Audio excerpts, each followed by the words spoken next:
Ciao a tutti e benvenuti a Drinkerland. Io sono Drinky, il vostro barman virtuale. Lo sapevate che, riguardo alle ipotesi della sua origine, la più comune è che sia stato creato da Dick Bransell, un barman del Fred's Club di Londra, alla fine degli anni '80 e chiamato inizialmente Vodka Espresso. La storia narra che nel 1980 a Londra, presso il Fred's Club, una modella ordinò a Dick Bransell qualcosa che potesse ridestarla. Il barman, pur non rivelando l'identità della donna, ha in seguito affermato che la modella divenne successivamente una professionista molto nota in tutto il mondo. L'espresso martini è un cocktail ideale da servire come dopo cena, sia in inverno che in estate, servito con scaglie di ghiaccio.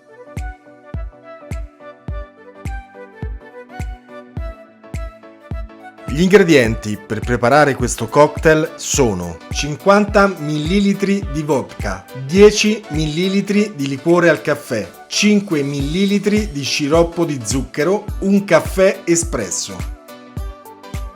Per preparare questo cocktail dovrete ghiacciare la coppetta martini con i cubetti di ghiaccio e preparare il caffè espresso. Mettere nello shaker 4 cubetti di ghiaccio, la vodka, il liquore al caffè, lo sciroppo di zucchero e la tazzina di caffè. Dopodiché agitare per un minuto in modo vigoroso. Togliere il ghiaccio dalla coppetta e versare il cocktail filtrandolo con lo strainer. Infine servire con qualche chicco di caffè.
Il vostro cocktail è pronto.